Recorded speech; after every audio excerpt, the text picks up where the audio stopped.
as a Department of Health, it's important that the children get vaccinated. I feel it's very important because for a whole lot of reasons, they have to go for vaccine monthly to avoid sicknesses because they catch viruses from the air. Mina kuzema vaccinate ngona mina just because unelipompo and I'm giving information ya anything about vaccinating and mntwana like uthama na kubona mina ekai and I'm sure 100% sure kuna bona like abathini. Yes, I took him for measles vaccination because it's important for every child in South Africa, even in the whole world, because measles is a very serious disease. We know these kids have to be vaccinated, protected against some diseases, illnesses whatsoever. So if there's no one who can take care of that, it's your responsibility as a father to do such a thing. Yeah, you should just feel it within you to protect these little ones. To the mothers out there, please take your children to the clinics. Right now we are doing the campaign of measles. We've started last month in May. We're going to end in May, in June. End of June, we are stopping our campaign. So make sure that you take your young ones to the nearest clinic, hospital. The age should be 6 months to 15 years, not less or more than that. So the Gauteng province has seen an increase in the number of measles cases, including 10 cases, all reportedly linked to one family. Now, the Gauteng Health Department has confirmed the outbreak and has embarked on an emergency vaccination campaign to curb this outbreak. Now, on the other hand, we recently heard of 14 deaths due to malaria in the Mpumalanga province. The Provincial Department of Health there also embarked on a massive fumigation campaign to control this disease. So today we focus our discussion on measles and malaria to learn more about these conditions, what these outbreaks mean to us, how they can be curbed, and what the authorities are doing about it. Now, our guest panel for this discussion includes the Director for Child, Youth and School Health from the National Department of Health, a specialist pediatrician from Olivedale Hospital, the Deputy Director of the National Institute for Communicable Diseases, or simply just NICD, and the head for Center for Vaccines and Immunology, also from the NICD. Now, you may want to be part of the show by asking us some, few questions or just simply sharing your views with us. If you want to do that, the number to call is 714-6918 or 6919. You can also tweet us at SABC Health Talk or simply just interact with us on our Facebook page, SABC Health Talk. So sit back, relax, and learn from this exciting show coming to you just after a short break. I'm Dr. Solomon Daung, and this is Health Talk.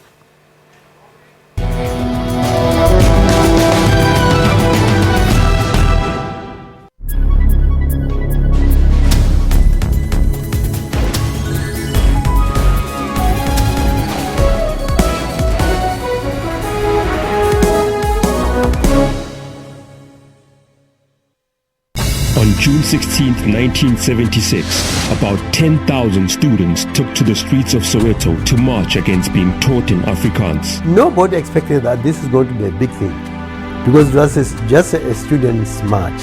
The student was just going to register their concern.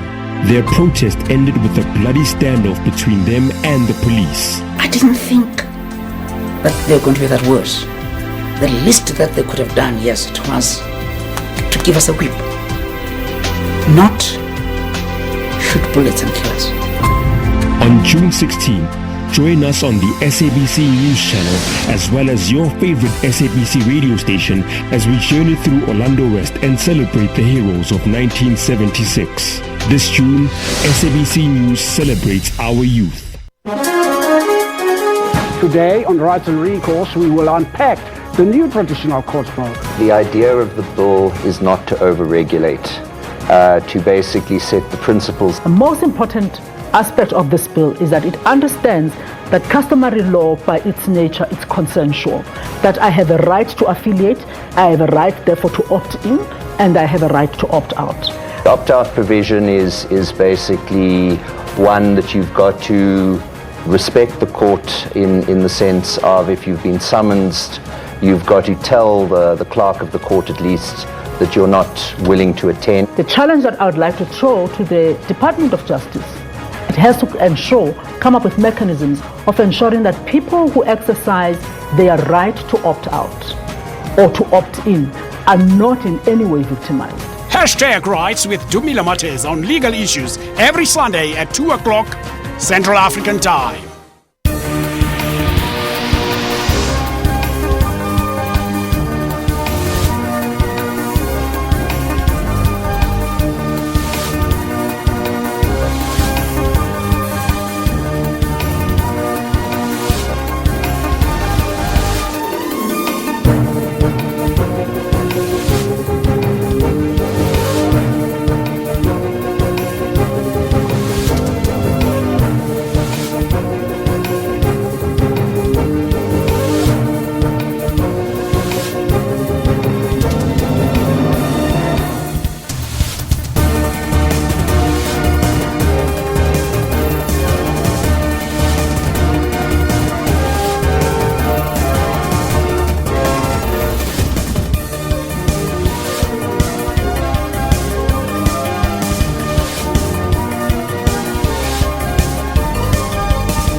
If we can join our hands together against the ills of our society, we can build a better nation. One youth, one South Africa.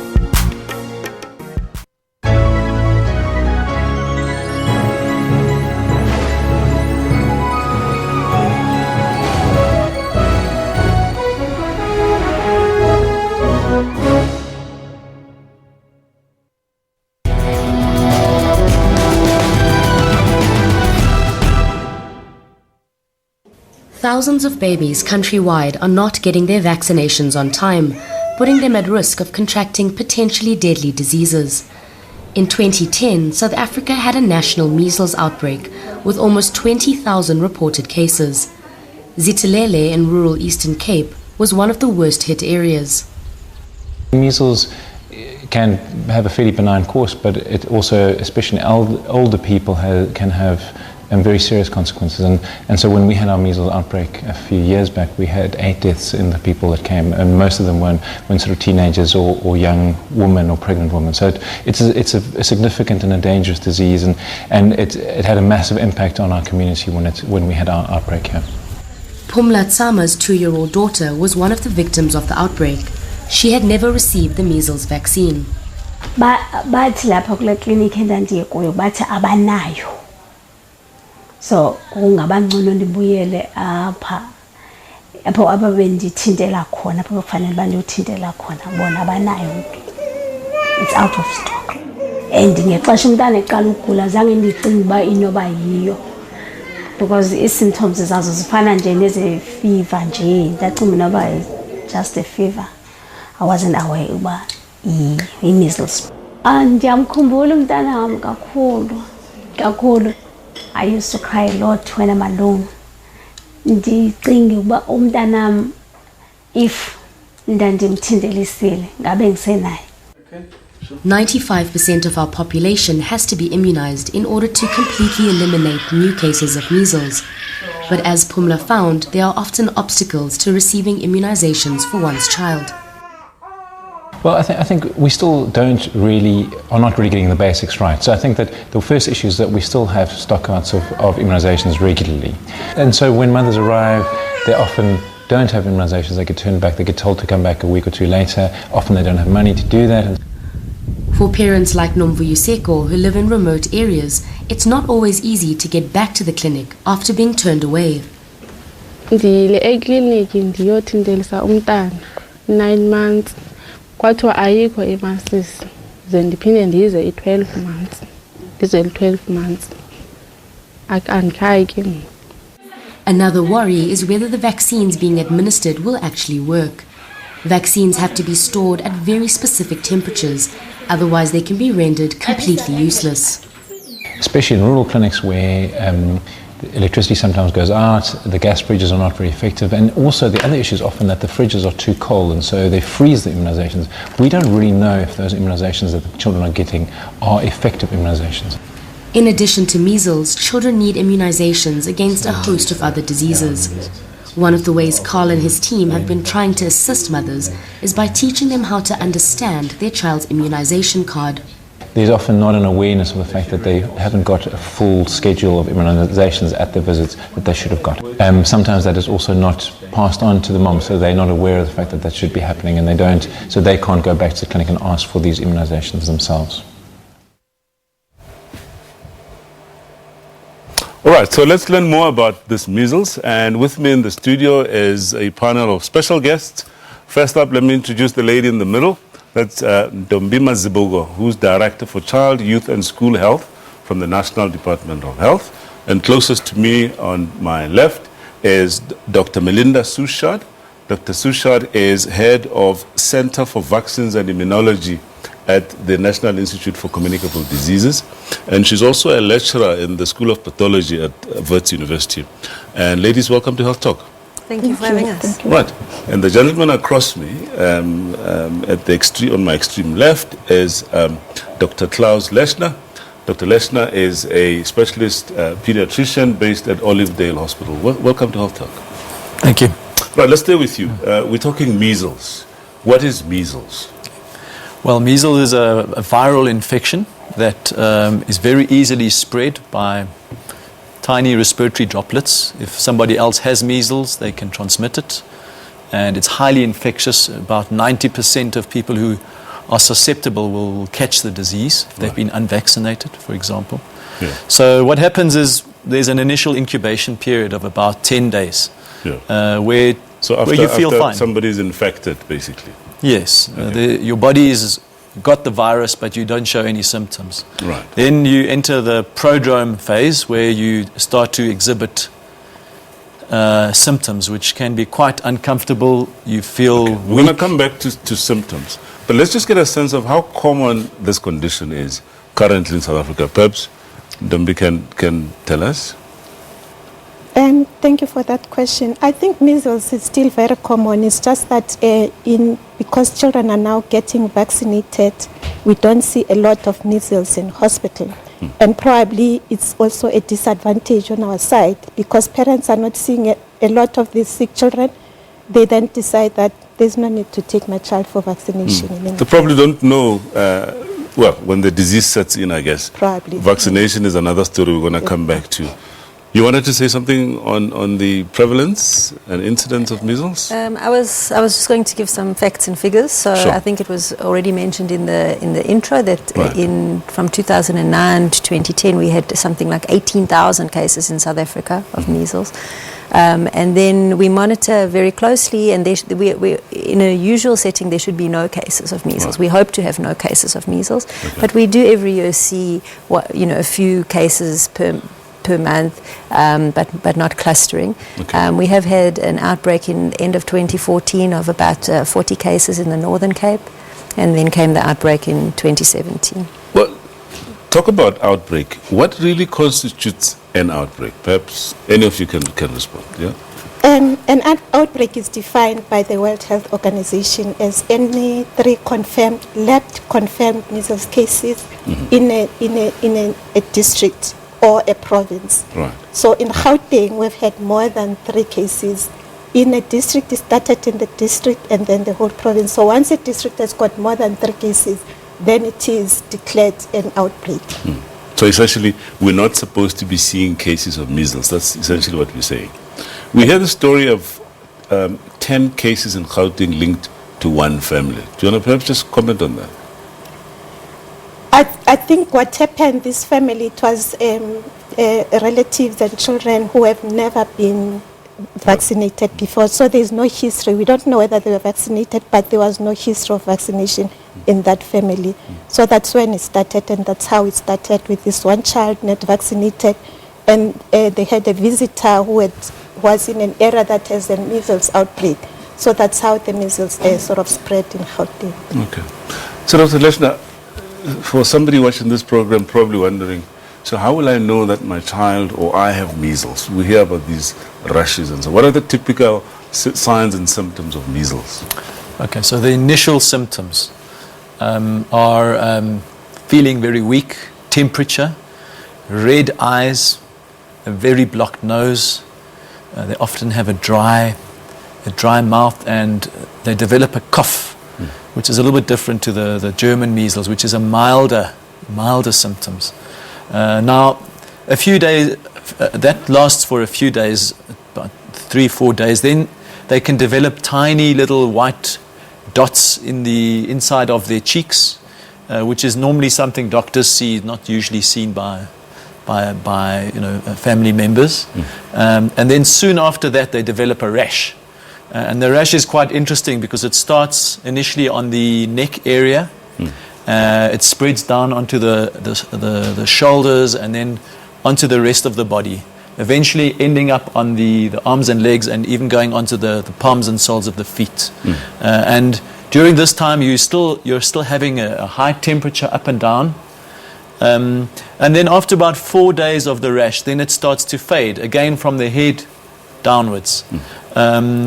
You can get a slight peeling of the skin and a sort of a darker discoloration, a brownish discoloration of the skin.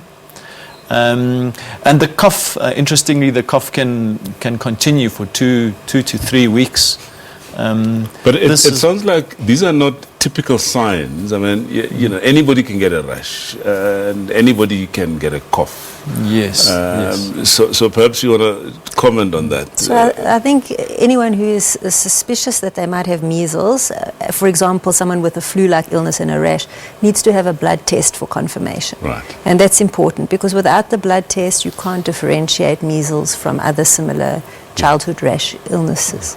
But also, like he says, I mean, it needs an experienced clinician to be able to pick that up, to say, yeah. So what is then the clinical course? We'll get back to, transmission and the risks for transmission just now. What actually happens when somebody is infected with measles? Okay.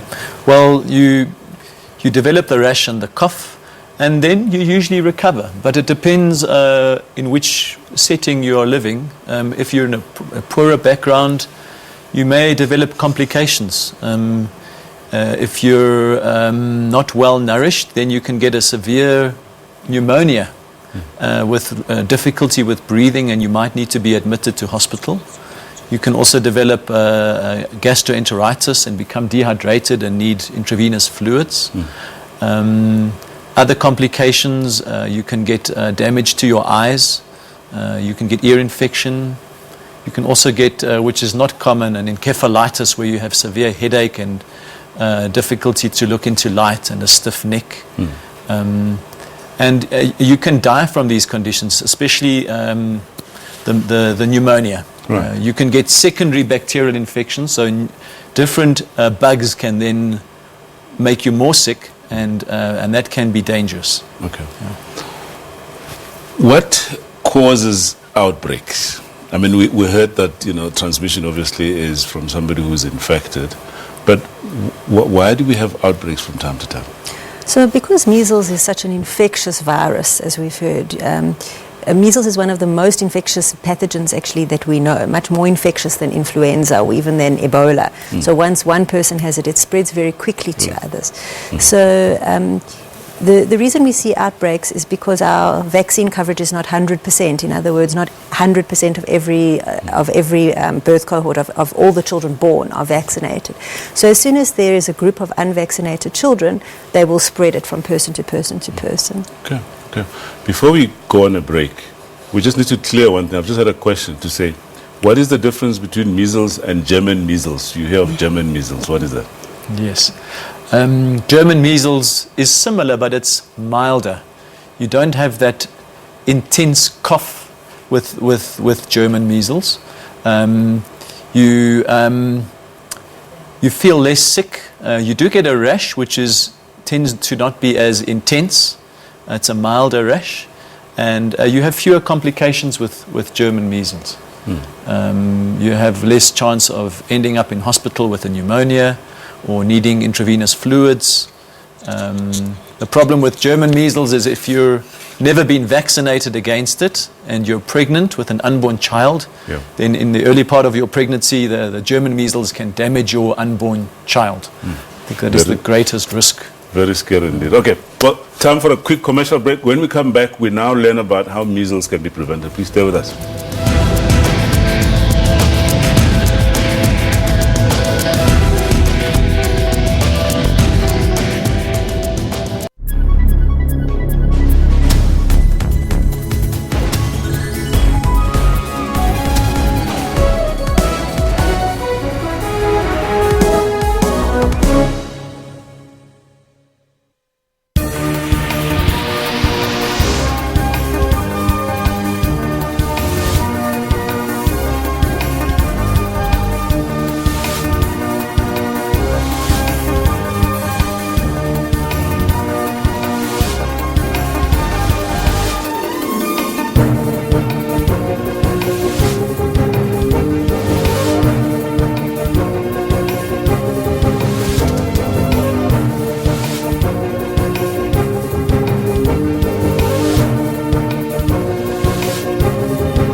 Welcome back. We're talking measles, and with me in the studio, I have three guests. First up, closest to me, Dr. Melinda Sushad, Head Center for Vaccines and Immunology at the NICD, and next to her is Ndombima Zibugo, Director, Child, Youth and School Health at the National Department of Health, and next to her on my extreme left is Dr. Klaus Leshner, Specialist Pediatrician at Olivedale Hospital. We always start with you, Dr. Sure. Let's talk about the principles of prevention. I mean, we heard about, how measles is spread, but, how can we prevent measles? Well, the main preventative strategy is vaccination. Yeah. Measles vaccine's been available from the 1960s. Highly effective. Generally, you need 2 doses to get good protection. Right. The timing is also important because initially babies are protected by their mother's antibodies, but from about 6 months onwards, they're open to attack from measles, and that's when we start to give measles vaccination. Okay. Currently, in the state vaccination program, you get vaccinated at 6 months and again at 1 year. And in the private setting, sometimes the measles vaccine is given a bit later. The important thing is that you get two doses to build up good antibody protection, so that when you get exposed to the measles, you don't get the disease. Is there a need for a booster vaccine? Because, I read some recent publication where they recommended that, at school entry, it's necessary that you have a booster vaccination of measles. Yes. Is there a need? Your comment? So the routine 6-year vaccinations at school entry are not measles vaccines, but they are routine vaccines scheduled at 6 years and again at 12 years. But yes, during outbreaks or during campaigns, we give measles boosters. Yeah. And there are 2 reasons. The first reason is to catch up any child who perhaps missed measles vaccination when they were young, or in whom the measles vaccination didn't work for any reason. For example, if the fridge temperature was incorrect, or for any particular reason that child might not have developed immunity to the primary series. And the second reason is because even 2 doses correctly administered gives good protection at up to 95% of people vaccinated. So that means 95 of every 100 children vaccinated will develop immunity. But there are still the 5 of every 100 who need a booster. So you never know if your child is one of the 5. All right. We have Mrs. Ivans on the line from KZN. Mrs. Ivans, welcome to Health Talk. Mrs. Ivans, are you there? No, she's not there. Okay. So let's get back to the program, Dambi. We just heard now that, there's 2 vaccines given, and tracking back the history of vaccination of measles, we heard that some years back it was only vaccine, and then later on it was 2 vaccines and so on. Are there any challenges currently with the current standard vaccination program? The current standard, the current standard vaccination program, we started with the measles at 6 months, and we started last year. For the past 5 or 10 years back, we have been giving measles at 9 months and 18 months. The challenge is that at 18 months, the coverage was very low because children are not coming back to facilities at 18 months. So since we started with the measles at 6 and 12 months, looking at our data, we have identified that the coverage is quite high, which means at 6 months and 12 months, moms or caregivers are still bringing their children to the facilities.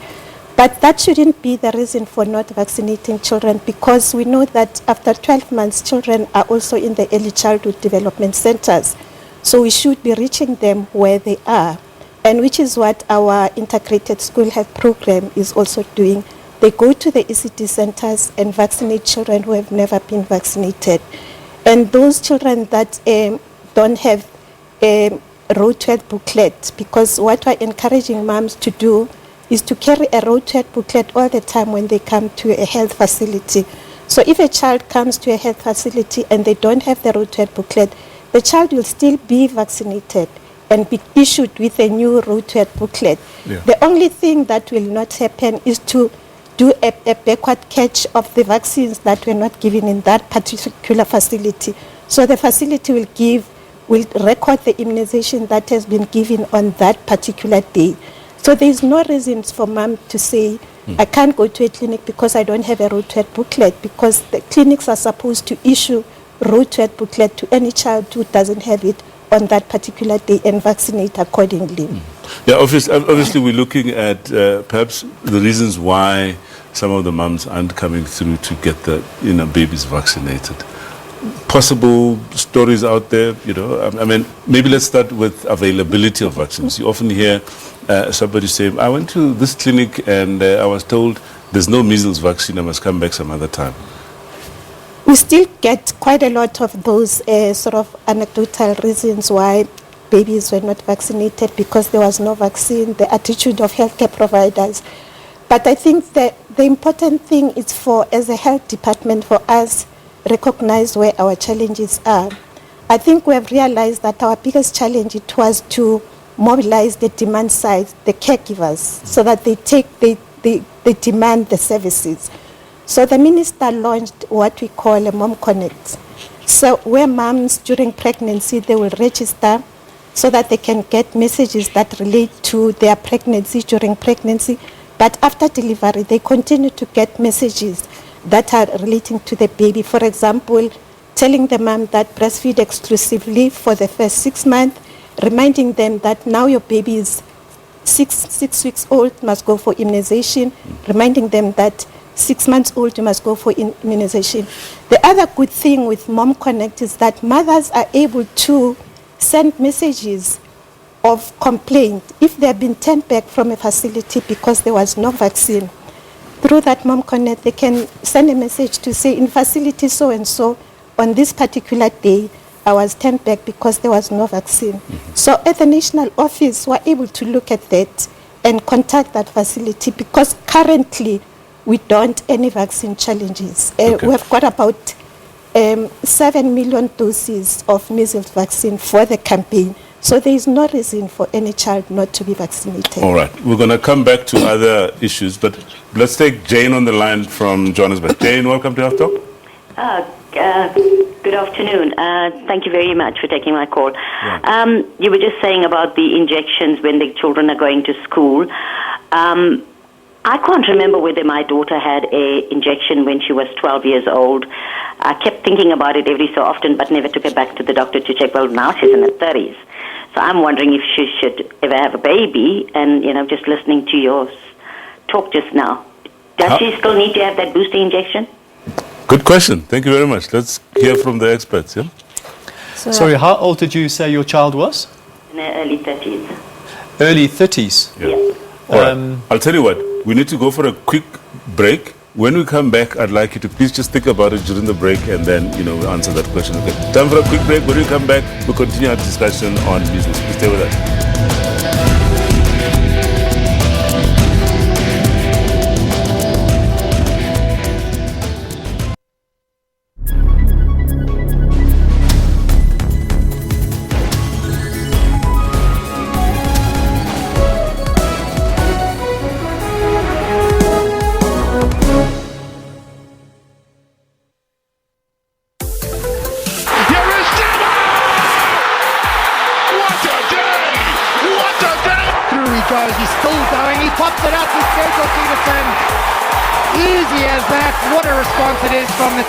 Brilliant score. Imran Tahir produced a superb performance with the ball.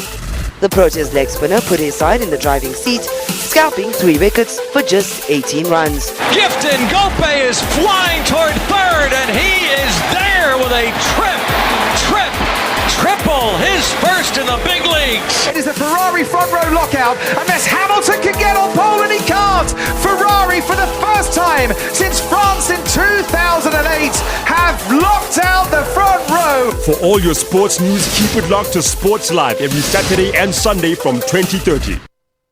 Cold weather is good news for farmers battling the fall armyworm. Soldiers of misfortune, and it has no natural combat enemy in South Africa yet. A mother in Deep Sloot is fighting for answers after a baby died at a local creche. When they handed the baby to me, I said, boy, but he was unresponsive and his hands were very cold. When I opened his eyes, I knew something was wrong. Daycare mothers even changed his nappy and handed the already dead child to the unsuspecting mother.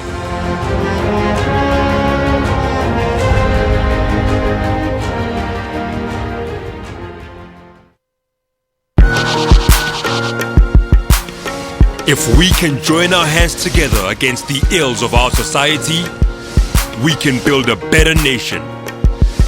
One youth, one South Africa.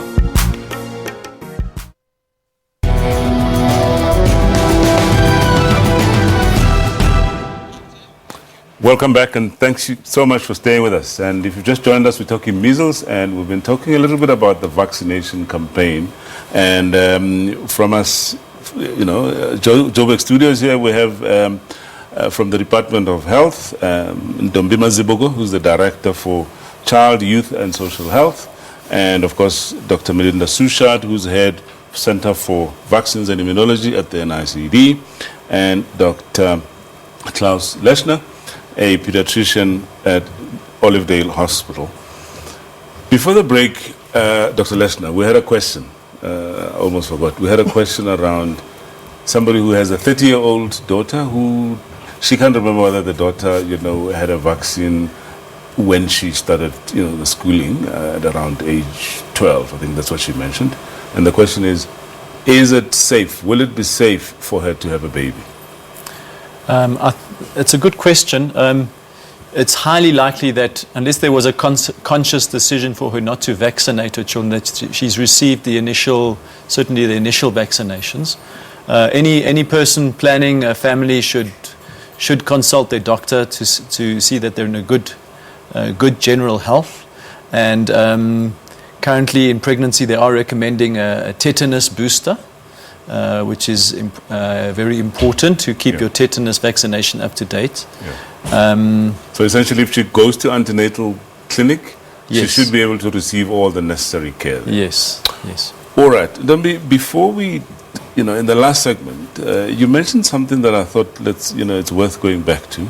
You mentioned that sometimes there might be attitudes, towards vaccinations from parents. I presume you meant negative attitudes towards vaccinations. What exactly did you mean?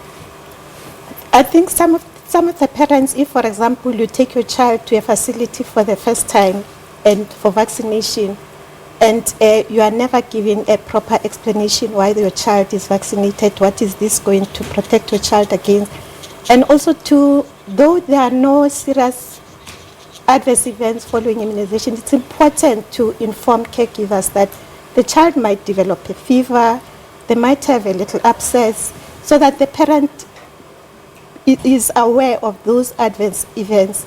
Because if you don't do that, then the next time the parent will say, I'm not taking my child back to that facility because after the vaccination my child developed a fever and probably these were sort of normal adverse events that are expected. So it's important for healthcare providers that they explain to parents what to expect after vaccination and also to give them appropriate information. Yeah, perhaps the question then to perhaps both of you is, can vaccination harm children? But first, let's take Joseph on the line. Joseph, welcome from Polokwane. Yes, Joseph, your question? Yeah. All right. Ke problem ya dishe mo mbele. And then ke a rupoloa kore ke a ruruha mmele. And then ka be ke ngwa ka morao nyana bo wa photlhela. So ha ke lebella difoto tse di dintsi tse mo ke kry-a le gore a di fapane kudu le jaaka tse ke di boneng mo baneng bao dishe tse di ba tswileng mo mmeleng. All right. Okay, Joseph. If I can just quickly translate. Joseph saw the pictures that we displayed on the screens and saw some, different types of rashes. And he says he's got a rash or he's got some sores on the body. And sometimes his body is swelling up. So he's wondering, could it be that he's also suffering from measles? What would your advice be? It's unlikely to be measles. As an adult, probably he did receive vaccinations when he was younger. But if it's persisting, better to see a GP or a doctor just to have a look. There are many, many different causes, and you have to look at it specifically and some rashes just improve, others do need specific treatment. Okay. So the message is there, consult a health professional if in doubt. Okay. Now, I asked the question just to emphasize the point that Ntombi made, around possible adverse events. Can vaccines be harmful to children and anybody else who has it? Anybody? Vaccines are more closely studied for safety than any other medication. So it is always possible to have something like an allergic reaction. That's true for any medication that you can get. It is true for vaccines, but it's tremendously, tremendously rare. So vaccines are safe and highly effective at preventing disease. Okay. I'm sure you have, do you want to add something? Or? Yes, you can get minor side effects, which it's important to inform parents of them, like redness at the site of injection, sometimes a little bit of temperature, but often the side effects are minor and very transient, and the benefits of the vaccine far outweigh the small minor side effects that do occur sometimes. Ntombi, let's hear then about the current vaccination campaign. Just tell us details of, who's targeted, why, and, who are you hoping to reach? The current immunization campaign, in fact, we started getting an outbreak in the Western Cape province where they had an outbreak in February. So we started with a campaign in the Western Cape province. Then the next province that sort of was declared to be having an outbreak, it was Gauteng. As it was reported. So the Gauteng province started their campaign from the 2nd of May. They are still continuing now. So what has happened, because we've had sort of two provinces, and these are one of our big provinces that have had an outbreak, we have now advised all provinces to conduct a campaign. The campaign started on the 12th, which is this Monday, in all provinces. And Gauteng is sort of continuing doing a mop-up because they've done their campaign in May, but they're still trying to reach some of the early childhood development centers that they've not reached. The target population for the campaign in all provinces is children 6 months up to 59 months. They'll be given a measles immunization. So if your child, for example, was due to get a 6 months immunization, the routine immunization measles, on that particular day, the child will be given a campaign dose, and then 4 weeks later, the child will then be given the routine measles immunization. In the city of Johannesburg, that's where the outbreak started, and it started with the 11, 12-year-olds. The target there is children 6 months up to 15 years in the city of Johannesburg. So they've got a population of about 1.1 million of less than 15-year-olds and about close to 1 million of under 5s. So they're targeting both groups because of where the outbreak started. But in all the other provinces, it's 6 months up to 59 months. The important thing for parents to remember is to bring their road-to-health booklet, because even though it's a campaign, the campaign dose is also recorded in the road-to-health booklet. As I've indicated before, if the parent does not have a road-to-health booklet, still take your child for immunization. You will be issued with a road-to-health booklet. The other important thing for parents to remember is that for children who are in the early childhood development centers, the crèches, what the health workers are doing, they will be issuing consent forms for parents to sign. Because remember, in the early childhood development center or crèche, the caregiver or the mother is not there. So it's important for them to agree for that particular child to be immunized. So parents should make sure that they sign the consent form and send it back to the early childhood development center with a road-to-health booklet. So what the health workers do, they then organize and agree on a particular date when they'll go and vaccinate children in that particular center. So the important thing for parents to remember is signing the consent form. If the consent form is not signed, the health workers will not vaccinate that child. But I think what parents can do, if the child has not been vaccinated in the ECD center, they can still go to the nearest health facility because the campaign is until the 30th of June. 30th of June, okay. Yes. Well, yeah, okay. Before we go for a break, I believe we have one more caller, Winnie on the line from Soweto. Hello, Winnie. Okay, Yeah, your question, please, quickly. Because ke na le ngwana o na le 1 and 6 months now. Then ke mo sega dipeto ka kgwedi ya bo 5. Then ba re mo nna ba mo hlabile nalete ya 1 and 6 months ka 12 months. So abaka ske ba mo hlaba mo hape. So I get to rona I mo affect mo mmeleng gore a ka se le problem na. So ba go tantwe. Dombi, did you follow? A little bit, yeah. Do you want to just quickly, in 30 seconds, just give a response? The child is 18 months and was supposed to get a hexavalent vaccine. Right. But the child still needs to get the measles for the campaign because now we're giving measles second dose at 12 months. Yeah. But for the campaign, the child still needs to go and get the measles for the campaign. Yeah. And again, perhaps to emphasize, the clinic will not harm the baby. The clinic will not give a wrong injection to the baby. Well, it's been a fascinating discussion. Thank you so much for your time. Dr. Klaus Lesner, Specialist Pediatrician, Netcare Hospital, Ntombi Mazibuko, Director, Child, Youth and School Health from the National Department of Health, and of course Dr. Melinda Sushad, Head Center for Vaccines and Immunology at the NICD. Thank you so much for your time. All right, time for another quick break. When we come back, we'll now talk about malaria. Please stay with us.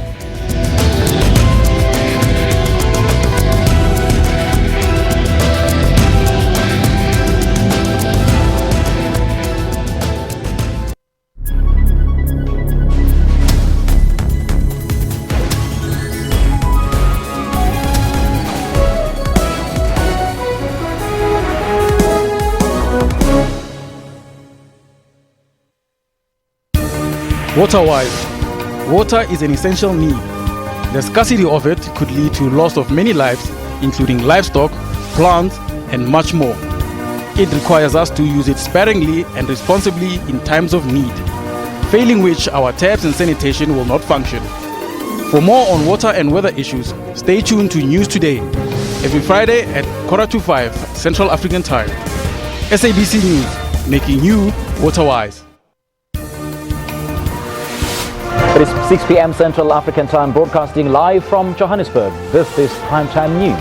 South Africa said farewell to one of the Rivonia trialists, Uncle Kathy, a fearless stalwart. With this man who was so engaged, so busy, so witty, so funny, so wise, and so incredibly principled. Joseph Shabalala has been honored for his contribution to the South African music industry. A statue in his honor was unveiled during an annual gala dinner in Ladysmith. The shot of the day, however, belonged to American Daniel Berger, who chipped in for an eagle on the par 4 fifth hole. For all your news updates, stay on Primetime News every Saturday and Sunday from 6 p.m.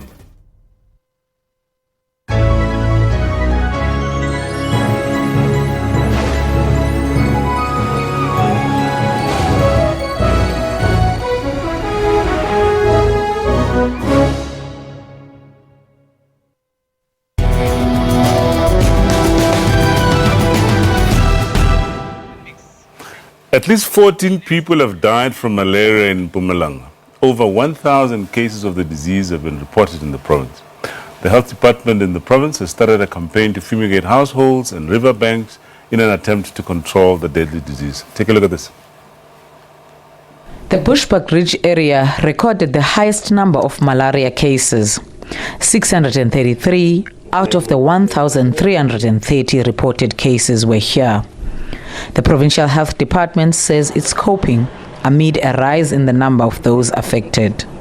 We had a little bit of shortage of drugs and the testing kit because we need to understand that the outbreak started in Limpopo, where we had to share the drug, and most of the drugs went to Limpopo. When it started in Mpumalanga, we had a little bit of shortage, of which now the National Department of Health come on board, and we are able to get the drugs, and the testing kit are available in all our facilities. Breeding dens for the mosquitoes are being fumigated. From homes to riverbanks, the locals have welcomed the initiative. Ititwa kahle neloko sunale loko itava iriko iva inga yitu hotwa loko lumiwa ntsena mara loko vatini vata pray nayo itafa iva iri kahle itatitwa iri kahle fu bona ngotshela ukuthi ngiphephile mara kodwa ngithi lesona mina seka ngithole mara kodwa kwamanje ngiphephile ngoba ngithi ngitshela ukuthi ngeke isafika. Residents are urged to visit their nearest health centers for testing. Some of the people who are presenting signs and symptoms of malaria, they confuse it with the flu. So people, they will tend to stay at home. They only to come back at the hospital at a later stage, and that time the person is complicated. So we are appealing to the people that they need to go as soon as possible. The Provincial Health Department is set to continue with disinfection exercises. Now, to help us learn more about this condition called malaria is Professor Lucille Bloomberg. Professor Bloomberg is Deputy Director from the NICD and is also a medical consultant at the NICD. Welcome to Health Talk. No stranger to the show, obviously. No, thank you very much. Right, thank you so much once again for your time. We're talking malaria. Let's just remind people what malaria is. So it's a very important infectious disease caused by a tiny parasite, and it's transmitted to humans through the bite of specific malaria mosquitoes, female ones. We were at a point where we learned that malaria is no longer as common, but you do get these outbreaks there and there. Just tell us, let's first look at the picture of malaria. Where is it prevalent in the Southern African region, including South Africa? Well, Sub-Saharan Africa has probably the world's most malaria and the most number of deaths. Southern Africa is a little different to many other parts of Africa, where there's a lot more disease in the other countries, Tanzania, Nigeria, DRC, but it's very stable. You see the same number of cases every year. Southern African countries, and we're not talking Mozambique, but Botswana, Namibia, South Africa, we have epidemics, we have upsurges from year to year, and we have seasonal malaria, usually from October to May. Yeah. Just a few years ago, in fact, not very long ago, I mean, we saw the Minister of Health go out on a campaign to fumigate households. In fact, he himself, was active, was wearing an overalls, actively involved in the fumigation. And that was in a bid to try and control this. So what is the reason for this coming back, So that control program is conducted every year. It's very key to managing the malaria situation, and it's based on spraying the inside walls of houses. Many of the mosquitoes that transmit malaria come inside, bite somebody, get infected, and then rest on the wall. And then they get affected by the insecticide on the wall and they die. Right. So that's just one way of targeting the mosquitoes and one of our control methods. And that's done every year in the malaria transmission areas. But the number of houses sprayed has actually been reduced. In areas where there hasn't been malaria for some years, people have stopped spraying, and also the resources have reduced. But these mosquitoes also fly, and they may get transported. Could that be an issue? Well, they may bite people outside when they're sitting in the early evening. Yeah. No, what I was referring to is... I need to just mention that. Correct, occasionally they hop a lift in a taxi, a motor car, get into a suitcase. And if they survive the journey, which often they don't, they get squashed or eaten or they die on the way. But if they are infected at the destination, they can bite someone in Johannesburg. But these are rare events. You do see half a dozen probably incidents every year. Yeah. We heard now, coming back home, we heard that, there's 14 people that unfortunately died from malaria in Mpumalanga. So this is a deadly disease. It's a deadly disease. It's very treatable. We have excellent drugs which are available free for treatment in our malaria areas, in clinics. But the key is to treat early. Malaria is a rapidly progressive, unforgiving disease. Treated on the first or second day, patients recover. But if there's a delay of an extra day or two, patients get cerebral malaria, any organ can be affected, much more difficult to treat, and you do get deaths, unfortunately. Yeah. So how is it diagnosed then? How will one know that, one has malaria? So it's a very non-specific presentation. It's important for communities who live in malaria areas to recognize the symptoms, and for travelers who are going to malaria areas on holiday to also know what the symptoms are. So fever is the most common, chills, hot sweats, body pain, feeling of being incredibly tired, very non-specific. But anyone who lives in a malaria area or who's recently traveled to a malaria area who develops fever must have a malaria test urgently. And it's a simple blood test. Right. We're going to come back to, other, but what I wanted to just find out is perhaps just go back to the issue of outbreaks. Perhaps even starting at the definition of an outbreak, because we heard earlier that insofar as measles is concerned, any 3 confirmed cases, does that same definition apply to malaria? Not really. We have malaria every year, so it's a significant increase in the number of cases that one normally sees in that area as compared to previous years. You can't put an actual figure. A health system that is overwhelmed, or an area where you haven't seen malaria for some time, you're now seeing cases. So it's a little more difficult to define. So clearly people get worried when you hear stories like 14 people die. So what can people do? Let's start with people that live in those areas where that are malaria prone. So it's to reduce the risk of malaria, and that's where the program of spraying the inside of houses with a long-acting insecticide is very important. So it's allowing this program to take place in your home. There are people who, don't agree. It's about spraying the breeding sites, and you saw some pictures. They do some larviciding. That's part of the program. I think people there should be aware of symptoms so that they can present early and get treated quickly. I think that's critically important. Travellers are different. They can take additional measures to prevent being infected. Before we talk about travellers, are there people that are at higher risk, for malaria contraction, as it were? In South Africa, population living in malaria areas do not have any immunity. You take people living in Mozambique, they may have repeated infections. You see the deaths in very young children, but by the time they're adults, they have some immunity. That's not the case in South Africa. So in terms of being more susceptible to infection, I think there aren't major differences. More susceptible to, or more prone to severe disease, pregnant women, definitely. Very young children. Just lastly then, let's talk about that issue of travellers. People travel around, especially into, the sub-Saharan Africa. What should people do if they know that they're traveling to a malaria area? I think the most important is to prevent mosquito bites. And it's really relatively cheap, relatively simple. Applying insect repellent to exposed areas when the sun goes down, that's the active time. The evening is the active time for malaria mosquitoes to feed. Wear long pants, long socks. They like to feed below the knees. And if you're going to a really high-risk area, the addition of a prophylactic medication may be indicated. But there's a cost to that. And how is this medication taken? There are various drugs. They're not 100% effective, but they significantly reduce the chance of getting malaria. They do have some side effects, but you have to balance that against the risk of a really severe disease.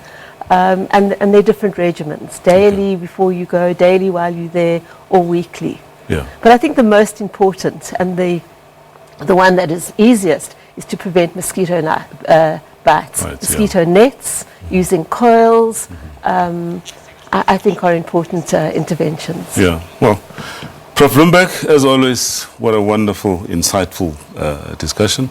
And thank you so much for your time, as always. We'll always be reliant upon you to share your wisdom with us.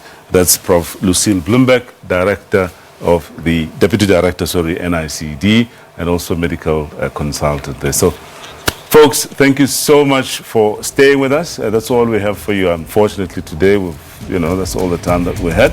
And, of course, we thank our former guests that we had before, Prof. Bloomberg, and, of course, mostly to you. Thank you so much for staying with us. Thank you for watching. Thank you for your calls. And yes, see you next week, same time on SABC. And remember that if you've missed any of our previous shows, you can catch them on the YouTube channel. I'm Dr. Salam Daoud. Do take care.